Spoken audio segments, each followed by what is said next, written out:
Buenos días. Hoy día estamos con el señor Miguel Ángel Rodríguez, escritor del libro La Otra Memoria. Buenos días, señor Rodríguez. Buenos días. Bienvenido a Expreso. Gracias. Primeramente quería preguntarle qué fue lo que más consideró importante usted de las entrevistas que tuvo para justamente hacer este libro con el señor Fujimori, ¿no? Bueno, yo soy un antiguo admirador del presidente Fujimori. Lo fui desde el inicio de su gobierno porque me sorprendió los grandes cambios que produjo con su gestión de gobierno en el Perú. Hay un Perú antes de Fujimori y un Perú después de Fujimori. Pero no lo conocía, no lo he conocido hasta hace 18 meses, justamente en enero de 1923. Que usted va al penal, me parece, ¿no? Sí, tuve la suerte de conversar con un amigo común y me dijo, bueno, si deseas yo te presento.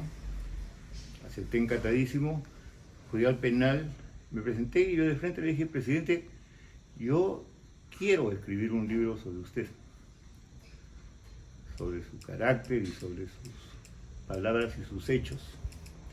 Y el presidente con una sencillez enorme aceptó, sin remilgos ni vanidad.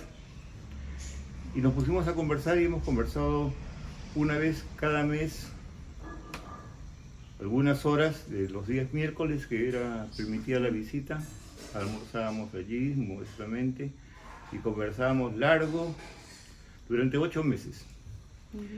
Y en esos 8 meses yo no podía grabar porque no estaba permitido, ¿no? Claro. Tampoco tomaba notas, la verdad. Yo tengo una memoria interesante. Y entonces lo que hacía era llegar aquí a la casa y redactaba lo que había recordado de cada conversación.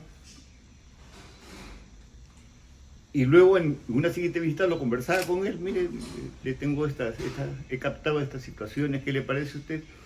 Y dialogábamos, no siempre coincidíamos, porque lo que yo quería escribir era un libro sobre los hechos que a él le conciernen, lo que él hizo, lo que él pensó hacer, lo que consiguió lograr, pero no era su punto de vista sino el mío.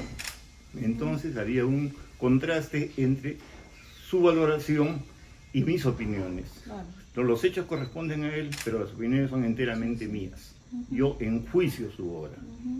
¿No es cierto? Así que a veces no coincidíamos, pero teníamos una relación muy cortés, muy respetuosa, y yo pienso que finalmente fue amistosa. Dígame, ¿cuál sería el primer, dentro de ese tiempo que usted ha podido hablar con él, el rasgo más que usted podría destacar del presidente, del expresidente? Su resolución. Era un hombre de un coraje personal muy acentuado, que tomaba decisiones e impulsaba que estas decisiones se materialicen. Eso se llama resolución.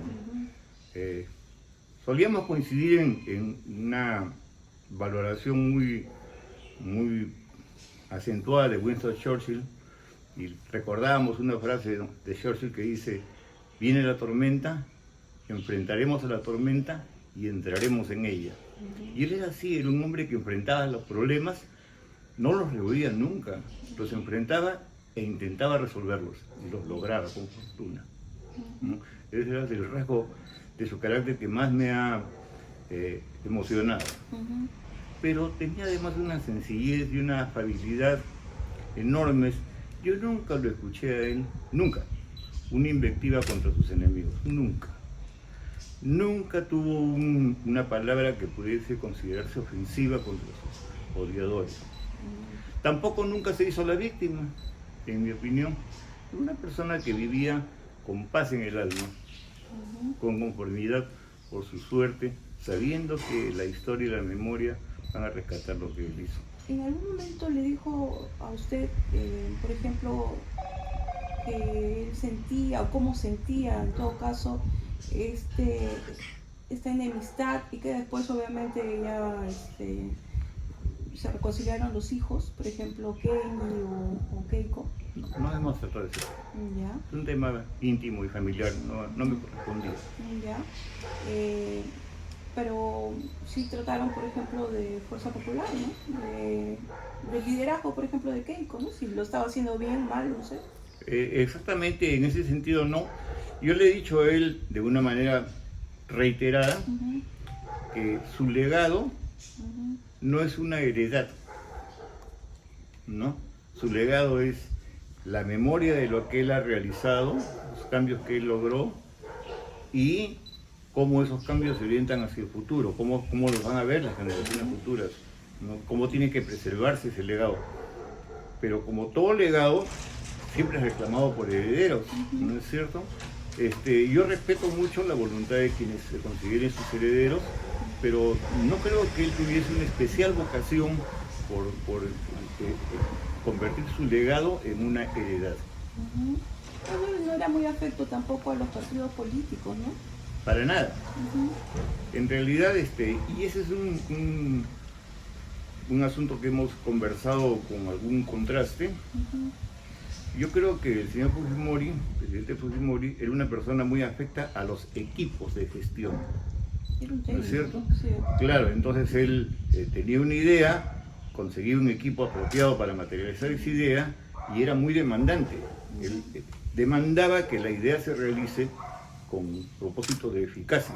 Ujú. Los partidos políticos no son pues equipos, porque en los partidos políticos hay alas, por lo tanto hay disidencias, y a él eso realmente me parece que no le parecía lo más valioso en cuanto a un mandatario, ¿no? Por eso es que en realidad si algo tenemos que criticar en el señor Fujimori fue que eh, nunca tuvo una idea de que una institucionalidad consolidada en el país, en la política del país, con vocación de futuro, tuviese la necesidad de contar con un sistema de partidos, ¿no? Él desdeñaba los partidos políticos. Claro, por un lado no está, es una crítica como usted dice, pero por el otro lado fue tal vez un motivo de éxito porque durante su gobierno, ¿no? Porque si era tan exigente y era un técnico, y a veces eso es lo que necesita el país, ¿no? En cierto sentido. La capacidad de gestión es importantísima y él la tuvo muy grande. Ujú, Es una persona que, y él me decía, yo como matemático encuentro un problema y sé que para cada problema hay una solución. La busco y trato de encontrarla. Lo conseguía. ujú, Pero la capacidad de gestión, problema a problema que se van resolviendo, puede tener un límite si se convierte en un pragmatismo ideológico, ujú, porque el pragmatismo tiene una barrera infranqueable. Y esa barrera infranqueable es la visión de país a futuro, ¿no es cierto? Eh, el presidente Fujimori tenía ideas políticas, desde luego, pero nunca hizo propiamente un planteamiento de sus ideas políticas, ¿no es cierto? No las sistematizó ujú, como Aya de la Torre, por ejemplo, o como el propio Velasco, ujú. ¿no? Él en sus discursos expresaba su pensamiento político, pero lo hacía enfrentando los problemas uno a la vez, situaciones que se le presentaban y las resolvía progresivamente.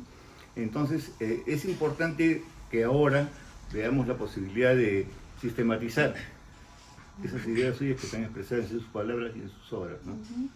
Quería preguntarle qué fue lo que de repente usted como durante las entrevistas que tenía, qué fue lo que más le impactó, o sea, qué parte de la conversación o qué revelación le hizo el expresidente que de repente usted no sabía. Sí, que yo no sabía, bueno, varias cosas, pero lo que más me impactó fue la que me dijo, yo tengo ideas de izquierda. ¿Sí? Sí, ¿Y cómo así? me pareció muy revelador porque era una declaración que yo no se le había solicitado y que surgió espontáneamente de él. En realidad es una persona que ha estado muy próximo a los intereses populares, Sí, ¿no? claro, por eso seguro lo decía. Sí, sí, pero también hay sectores de la derecha próximos a intereses populares, entonces él se declaró un hombre de izquierda, es decir, en el sentido correcto de la palabra, Un verdadero izquierdismo, ¿no? un aspirante al cambio social progresista, pero razonable, ¿no es cierto? Sin extremismos, sin proponer la disrupción del orden de la República Claro, del Perú. la separación de la población, ¿no? Para nada, ¿no es cierto? No quería establecer una polarización entre ricos y pobres, no tenía resentimiento, nunca habló de 500 años de opresión, y esas cosas no estaban en su lenguaje, ¿no es cierto? No tenía ninguna manifestación de resentimiento social, eso quiero decir. Ya. ¿Y cómo le fundamentó, ya usted me está diciendo, pero cómo le fundamentó él esa expresión? Porque en realidad él había hecho una gestión. ¿Qué le dijo él cuando le dijo soy un hombre de izquierda y usted le dijo, supongo que usted le habrá dicho y por qué lo dice, ¿no? ¿O qué, por eso? Bueno, debo haber tenido un gesto de asombro y él se sonrió, tenía una estupenda sonrisa, la conservó hasta el último de sus días. Y me explicó que él siempre había tenido una gran aproximación a los verdaderos intereses de las poblaciones del Perú, de las diversas poblaciones del Perú.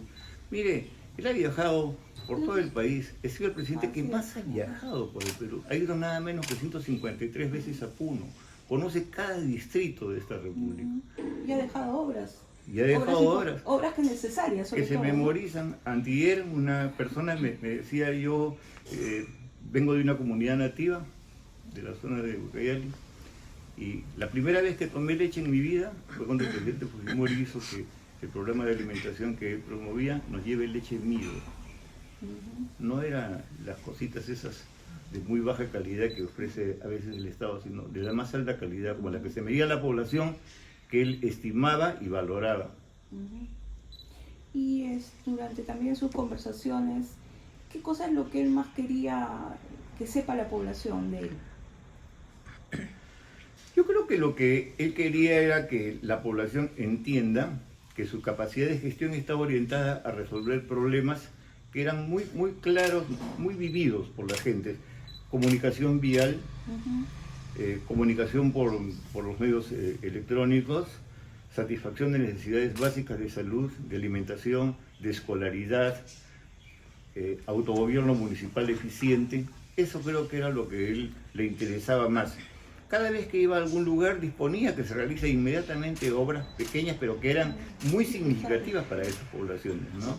Ese es lo que él pretendía. Justamente como usted bien dice, mucha gente ha venido del interior del país, por ejemplo ahora al velatorio, las exequias, y ellos dicen, ¿no? El colegio donde estudié, y el único ese colegio que hasta ahora está, es el que construyó Fujimori. O sea, se le conoce porque donde él iba veía que era lo que más necesitaba la gente y eso es lo que hacía. Y no como estos gobiernos de ahora que dicen, sí, voy a construir ese hospital, ¿no? Y pasan 10 años y nunca se construye. Ese es un rasgo muy singular en su personalidad.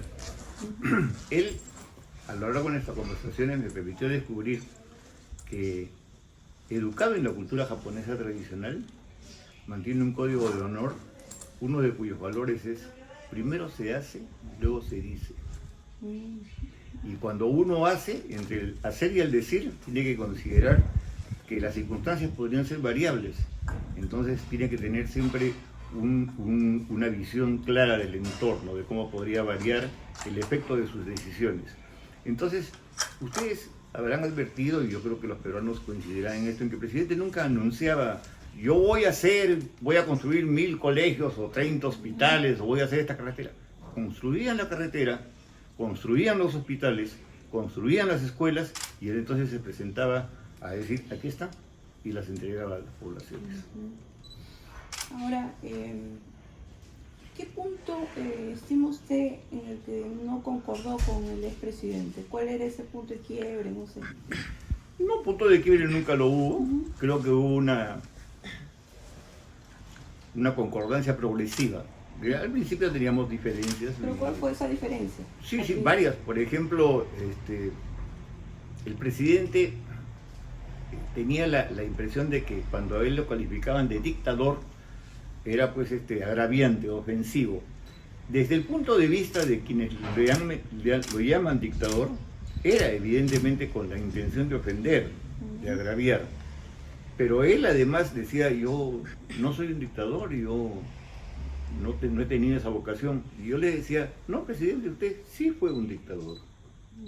Usted rompió el orden constitucional el 5 de abril de 1992 y durante un tiempo breve ¿no? Mientras recomponía usted el país, ejerció con un gobierno de emergencia y eso fue una dictadura. Y le decía, presidente, lo que pasa es que la noción de dictadura, la palabra misma, encierra un agravio. Y eso está muy mal porque la dictadura ha sido una institución de las repúblicas desde la época de la Roma antigua. El dictador es la persona que es investido de un poder especial, o se autoinviste de un poder especial para solucionar una crisis muy grave y luego abandona esos poderes y retorna a una institucionalidad. Es lo que él hizo en el año 93 con el Congreso Constituyente Democrático y luego con las elecciones de 1995. Es lo que yo llamo una dictadura compositiva, compuso la situación del país. Lo que no pasó con Vizcarra. Bueno, el señor Vizcarra tampoco ha sido un dictador, ¿no? Una pretensión de dictador ha tenido, pero el dictador resuelve la crisis de la República, no la ahonda, no la administra, la soluciona. Esa es la diferencia.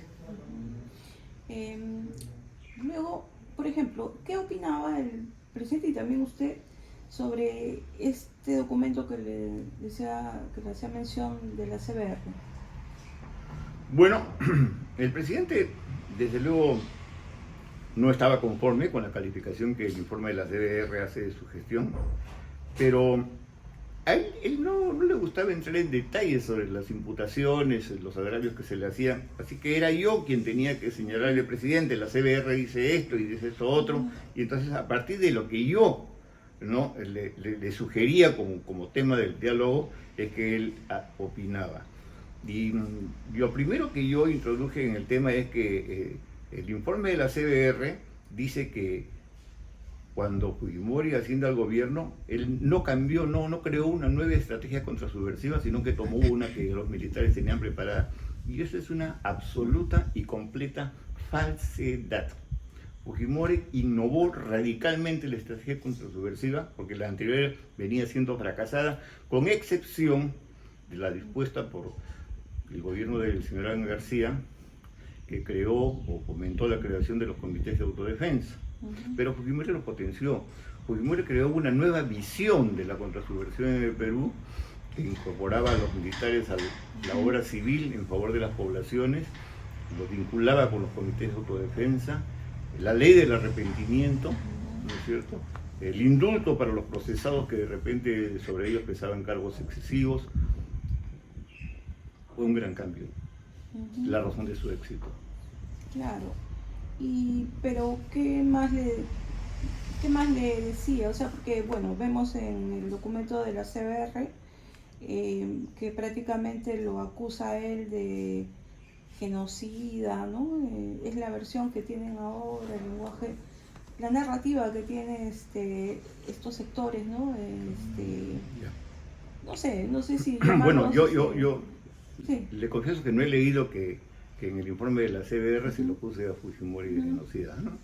Esa imputación es la concerniente a la acusación penal que se le hace y que termina con la sentencia del mes de abril del año 2009, donde lo acusan por homicidio y secuestro, pero en la alegación de sustento para esa calificación de sus delitos aparece la lesa humanidad, ¿no? Un delito contra los derechos humanos. Esa es una aberración absoluta porque el argumento de lesa humanidad por autoría mediata, ¿no?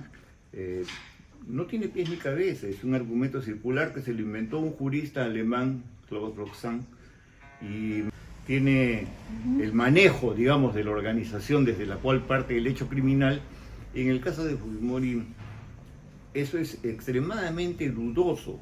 Cierto que él era el presidente de la República y el jefe supremo de las Fuerzas Armadas, pero eso no quiere decir que él hubiese tomado decisiones relativas a un mandato político para la realización de los crímenes que se han imputado como delitos de lesa humanidad. Eso no resiste el menor análisis en la lógica jurídica ni en la lógica de los hechos que pueden ser comprobados, y yo lo he documentado, me parece, consistentemente, con solidez. Ahora, le diré una situación que pueda parecer novedosa.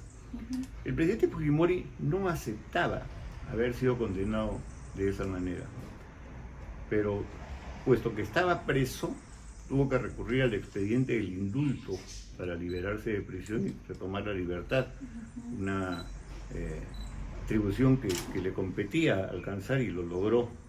Pero él estaba orientado a proponer un recurso para revocar esa condena, porque esa condena es una condena írrita en sus fundamentos, que no los tiene, y entonces él quería revertir esa condena. La vida no lo ha alcanzado, pero su memoria debe seguir manteniendo ese propósito. Dentro de sus conversaciones usted le preguntó o él le habló, aunque me parece, bueno, de acuerdo a la cultura, bueno, son un poco hablar también a veces, ¿no? La gente que tiene raíces o que son japoneses, ¿no? Pero usted le preguntó sobre su vinculación con Montesinos y en algún momento él se arrepintió de haber tenido como asesor a Montesinos o algo así. Claro que hemos hablado sobre Montesinos, yo también lo conozco, señor Montesinos. En realidad, él creo que opinaba, si soy fiel al recuerdo, que Montesinos tenía una agenda propia de poder, que la aprovechó ventajosamente, pero que en algún momento también cumplió su función, ¿no? Específicamente en cuanto al diseño de la estrategia contrasubversiva, ¿no? Sí, y que luego, por supuesto, lo desencantó porque lo engañó con el asunto de, por ejemplo, la venta de las armas a la FARC, que fue materia de un escándalo tremendo, donde involucró al presidente en una presentación que tuvieron los dos ante la prensa mundial, ¿no es cierto? Se sintió defraudado por eso, ¿no? Defraudado. Algunos señalaban que de repente Montesinos, la vinculación que tenían muy fuerte, bueno, lo que decían algunos, era porque Montesinos sabía cosas del señor Fujimori. ¿Usted lo ha visto así o no? En ningún momento. Cuando uno está en el ejercicio de la política, tiene que asumir que su pasado va a ser materia de una pesquisa, va a ser muy explicado, ¿no? Por los agentes interesados, y en este caso Montesinos era una persona muy interesada en conocer situaciones de la vida de las personas con las que trabajaba o frente a las que trabajaba.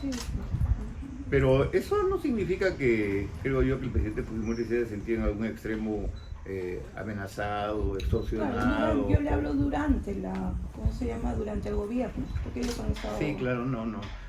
Mire, el presidente lo tenía al señor Fujimori como una persona que... A Montesinos. A Montesinos lo tenía como una persona con un rango de utilidad, pero no era su pareja en el gobierno. No había un fujimontesinismo, como se ha querido alegar tantas veces. Montesinos no era una especie de superpoder prácticamente impuesto a la institucionalidad.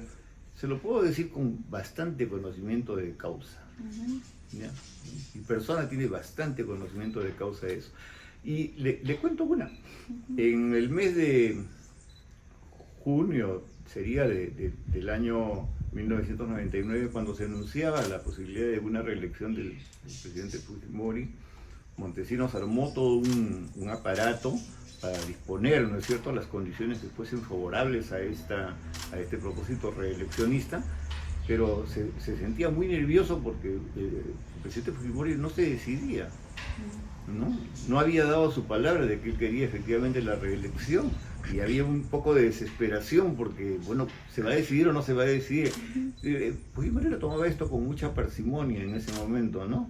No es que había una trama de reeleccionista en la cual estuviesen complotados Montesinos y Fujimori. No, yo creo que Fujimori tomó una decisión, en mi opinión, errónea, en un momento posterior al que Montesinos impulsaba el mismo proceso reeleccionista, ¿no? No, el más interesado era Montesinos. Sí, claro. Por los intereses. Tenía bastantes cosas que pagar. Claro, ¿no? Necesitaba tiempo. Claro. Durante las conversaciones que usted tuvo, ¿hubo alguna situación en la que usted vio que el presidente se arrepintió más? Yo sé que debe haber sido, bueno, le faltó tiempo, ¿no? Para ¿cómo se llama?, demostrar que, como usted me está diciendo, ¿no?, que era mentira estas situaciones que se le vinculaba con cosas de deshumanidad, qué sé yo. Pero no, otra situación, que se haya arrepentido de repente. Bueno, a ver, creo que el presidente fue consciente de varias limitaciones que tuvo que enfrentar y no terminó por resolver durante su gestión de gobierno, sobre todo a partir del año 1996, ¿no? En algunas me confesó con franqueza que había puesto él la valla muy alta en cuanto a que quienes debían seguirlo él en su gestión de gobierno y no daban la medida. Yo creo que eso es cierto, y es particularmente cierto, pero esta es mi opinión respecto de la representación parlamentaria que tenía su gobierno, ¿no? La representación secretarial, que no lo ayudaba a gobernar, sino que le hacía el amén, ¿no? Fujimori, por otra parte, reciente que hubiera habido personas que, próximas a su gobierno, asumieron posiciones de formar grupos de interés, ¿no?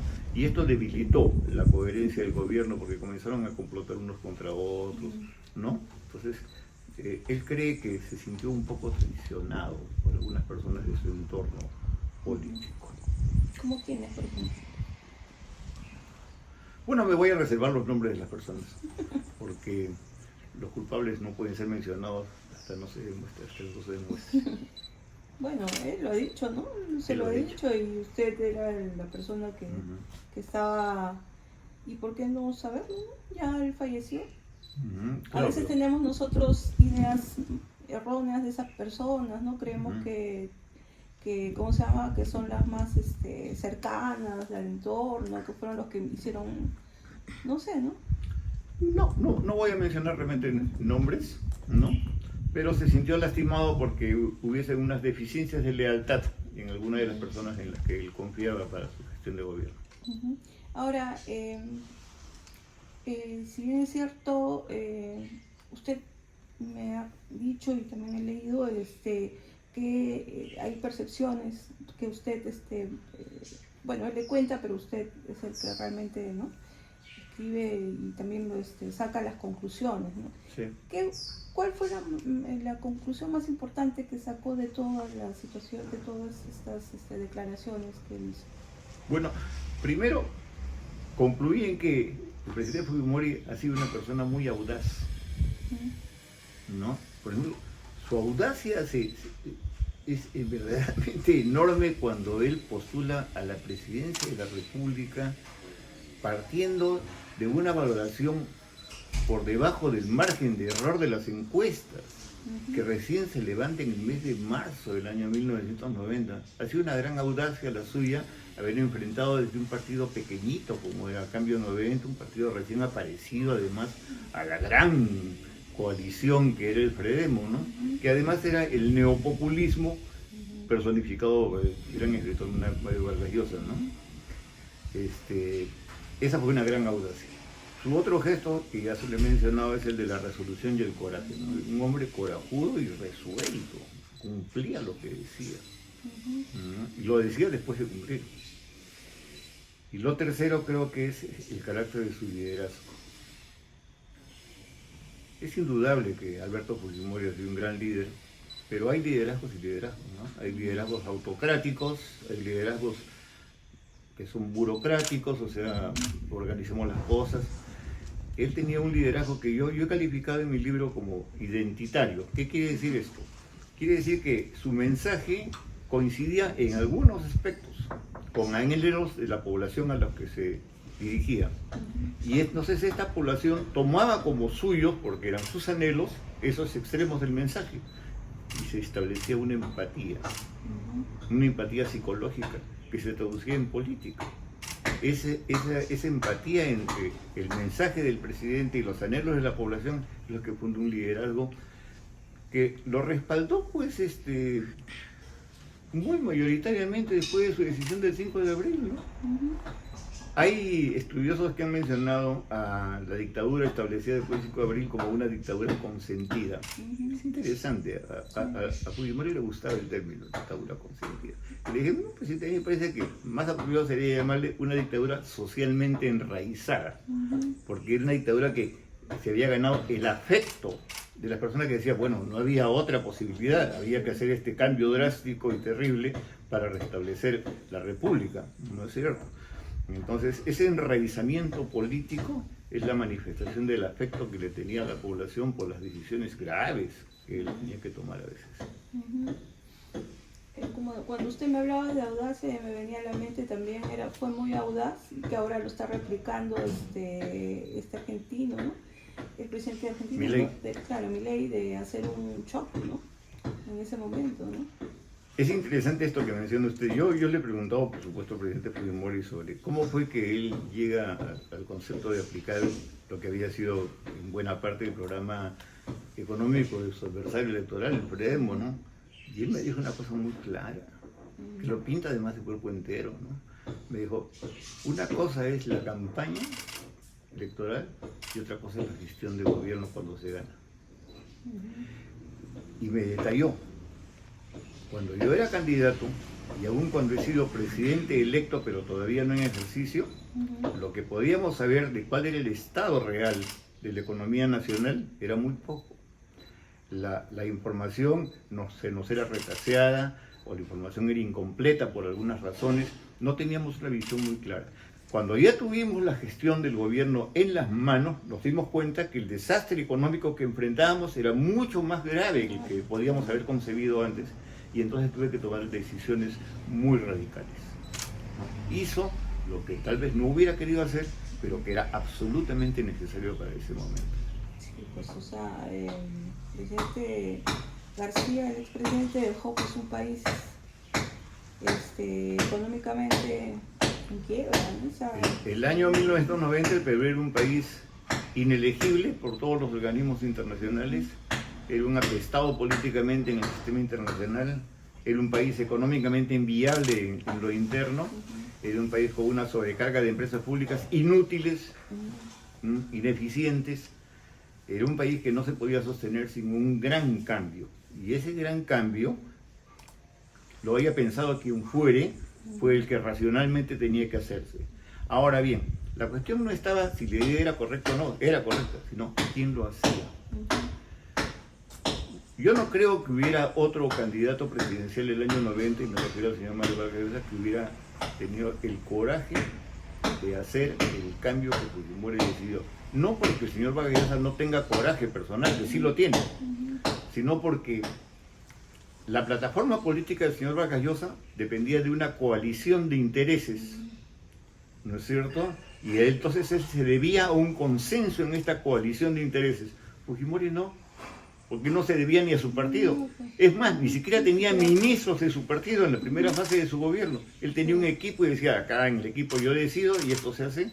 Entonces tuvo el coraje y la oportunidad de ejecutar lo que su planteamiento le dictaba, ¿no?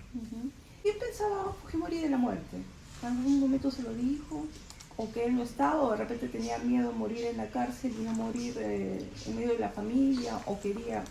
En realidad no hemos conversado sobre este tema tan íntimo, pero alguna vez coincidimos en que morir es muy ordinario, todos vamos a morir.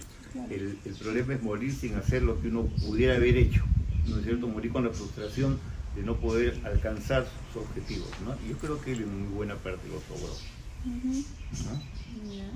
¿En algún momento le dijo usted, por ejemplo, que él deseaba volver a estar con la familia? Sí, O sea, por ¿qué supuesto, pensaba? él tenía un gran amor por su familia. ¿Qué pensaba él de esa prisión que él estaba en ese momento? Lo limitaba en esa aproximación emocional que tiene todo padre por sus hijos. Él resentía mucho estar alejado de sus hijos, él quería enormemente a su familia, eso me consta. ¿Y él en algún momento le confesó que él merecía la cárcel o no? No sé. No, él absolutamente estaba convencido de que no merecía la prisión que le había sido establecida por la imputación falsa de los cargos. Mire, sobre el señor Fujimori hay cinco condenas, ¿de acuerdo? Aceptó 3 de ellas, no porque fuese condenado, sino porque se acogió a la terminación anticipada del proceso, ya que eran cargos relativamente menores y sobre ella pesaba la condena por 25 años, ¿no es cierto? Que quería revertir, dicho sea de paso, como ya le adelanté. Pero él no se consideraba, ¿no es cierto?, requerido para estar en la posición en que lo había puesto el Estado.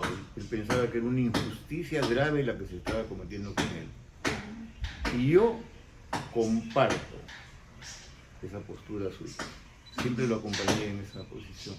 Y le dije, presidente, hay que fundamentar su recusación de la condena del año 2009. Hay que fundamentarlo y hay que ser enérgico y agresivo en esta fundamentación. Él estaba muy de acuerdo, por supuesto. En algún momento lo iba a hacer. ¿Y por qué se fue a Japón? Bueno, él fue a Japón después de estar en Brunei y tomó una decisión que yo considero desafortunada. Lo más desafortunada ha sido la decisión de venir de Chile. O mejor dicho, hacia Chile. Sí, porque él podía haberse quedado hasta... Todos tenemos momentos de flaqueza. Él es un ser humano, como cualquiera. Ha tenido también momentos de flaqueza. Y tomó flaqueza, no flaqueza de cobardía, sino inadvertencia en las decisiones que se toman. ¿No es cierto? Una falta de medición de las consecuencias de lo que se decide. Y tomó decisiones infelices, ¿no? Algunas, y ha pagado por ellas, ¿no? Pero ¿por qué quería volver? ¿Por qué quería volver a Perú? A Chile. Ah, bueno, es que esa era la vía para retornar eventualmente a Perú. Claro, pero ¿por qué quería volver? Si estaba también en Japón. Porque él piensa que tiene una deuda que debía terminar de saldar con el pueblo peruano, porque él era consciente de que su obra política no había terminado. O sea que sus proyectos de repente, luego de, no sé, luego de ver la cuestión esta de judiciales que tenía, ¿no?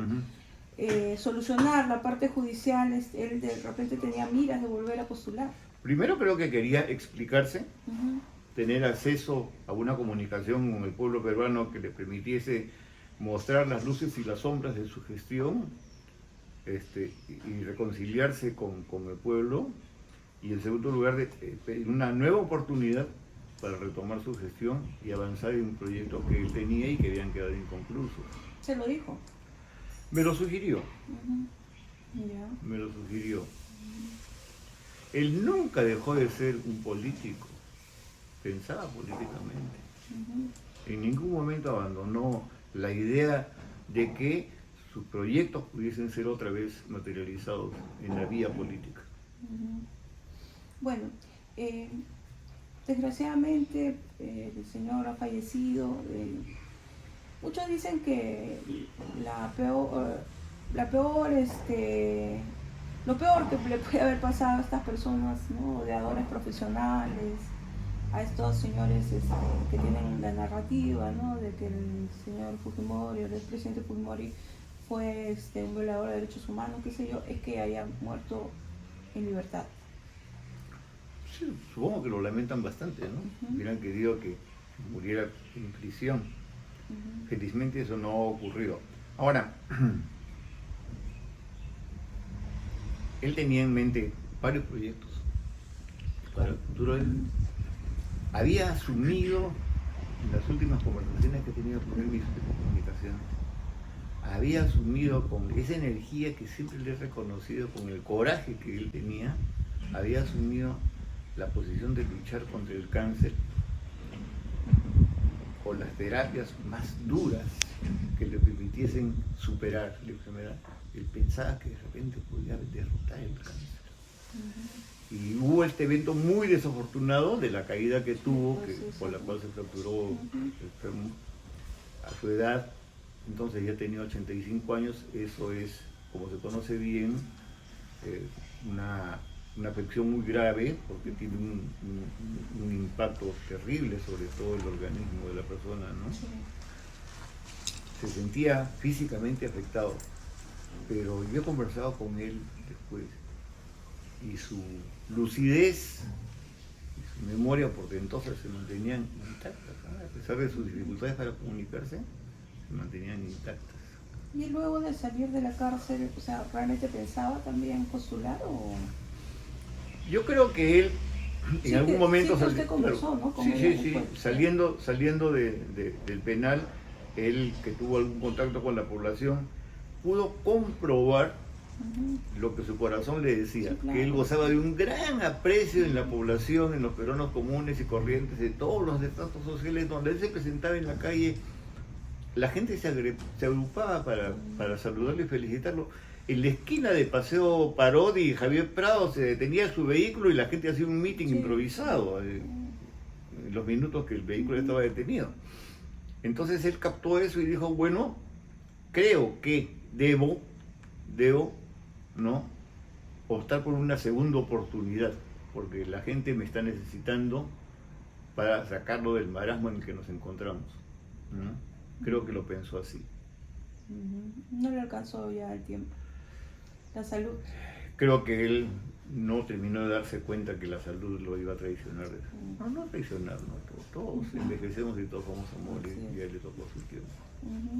Ahora, ya ha fallecido y ya justamente lo entierran al expresidente, y queda esa duda, ¿no?, entre los políticos o los politólogos de cuál va a ser el futuro de Fuerza Popular, ¿no? Se señala que, bueno, la heredera, como usted dice, va a ser su hija, ¿no?, Keiko, pero ¿qué piensa usted? La señora Keiko Fujimori ha hecho un esfuerzo sostenido durante 20 años por formar un partido político y lo ha conseguido.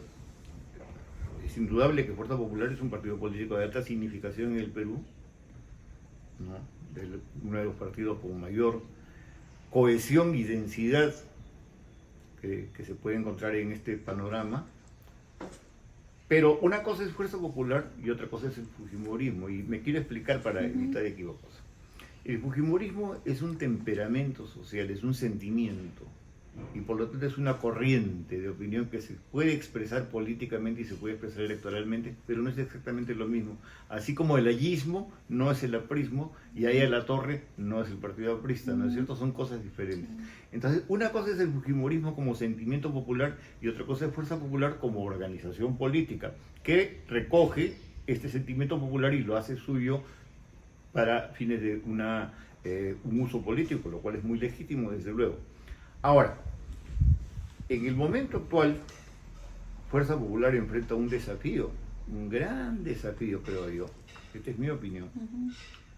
Y consiste en que puede seguir navegando como una barca en la corriente de pensamiento que es el fujimorismo, ¿no es cierto? Y entonces seguir conformándose como un movimiento caudillista, siguiendo el liderazgo del presidente Fujimori, navegando con el viento de su legado, o puede optar por institucionalizarse como una fuerza política que considera, por supuesto, el legado de Fujimori, pero desarrolla su propia visión de país. ¿Por qué?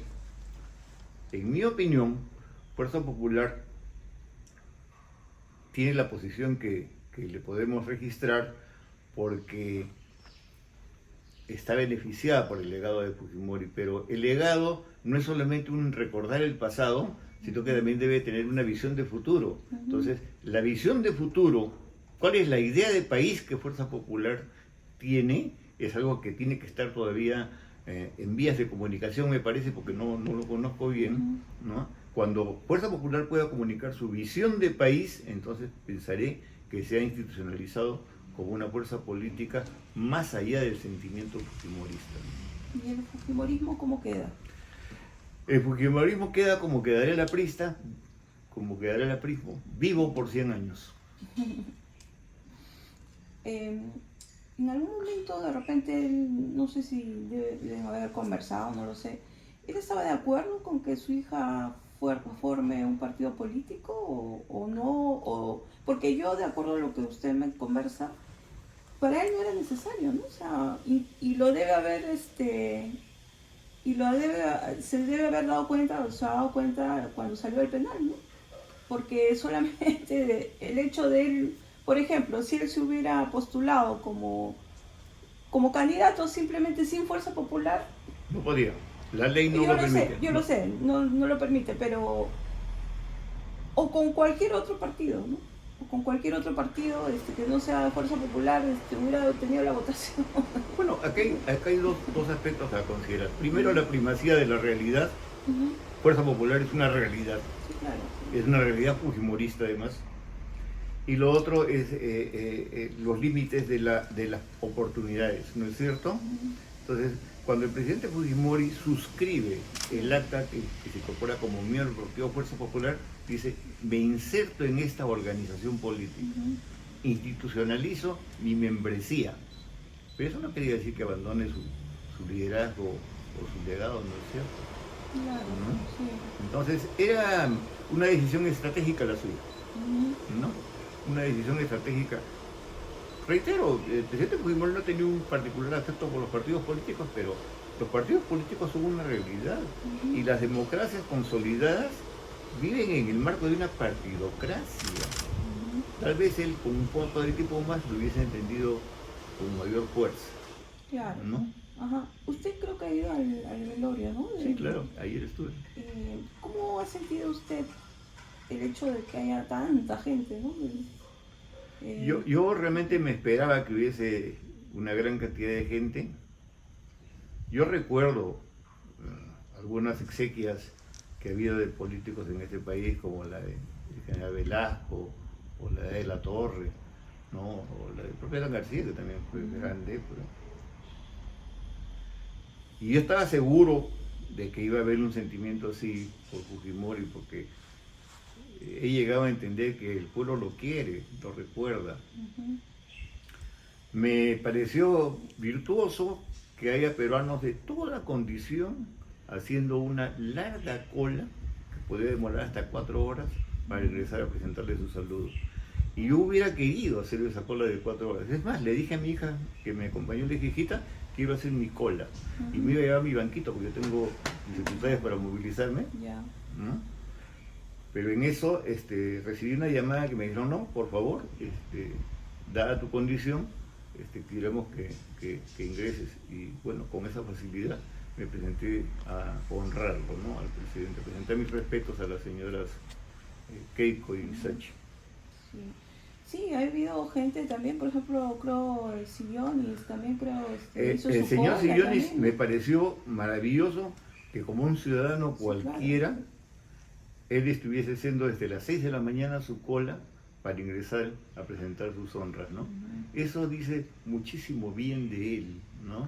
A mí me parece que es una persona de una gran decencia con ese gesto suyo. Yo hubiera querido imitarlo, pero yo no podría estar 2 horas parado. Claro, no, Hubiera pues sido ahí imposible. ya, sí, son condiciones que no, Sí. claro. Pero, ¿qué pudo percibir usted, ¿no? Aparte del gran cariño que obviamente la gente puede estar 4 o 5 de la madrugada, ¿no? ¿Qué pudo percibir usted cuando estaba allá en el velatorio?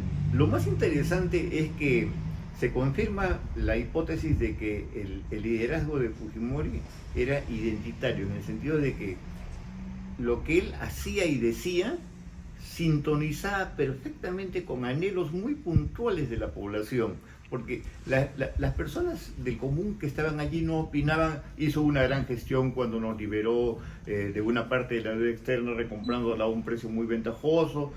Tampoco opinaba, bueno, la privatización fue muy virtuosa porque nos descargó de una terrible burocracia estatal. No, la gente decía, el presidente fue a mi pueblo y me hizo esa escuelita, Claro. o hizo la posta médica, o O el puso puente. veredas, o hizo la carretera, ¿no es El cierto? puente también. Que O el tanta puente. gente Entonces, necesita. los anhelos muy puntuales de la población eran rescatados por la obra de Fujimori y eso ha quedado grabado en la memoria. Ahora, eso ha quedado grabado en la memoria de mi generación, pero es importante que haya llegado, importante para mí que haya llegado a captar que también ha quedado grabado y está siendo grabado en la memoria de las generaciones posteriores. Mis hijos valoran también la obra de Fujimori como salvador de la República, y mis nietos. Entonces, ¿por qué traigo a colación esto?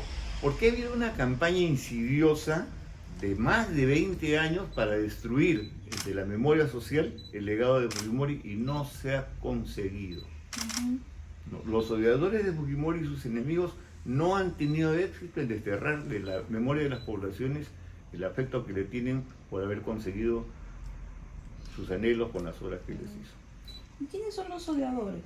Más Bueno, extremos. ese es muy simpático. En mi libro, La Otra Memoria, tengo un capítulo casi al final que trata sobre la historia del odio político en el Perú.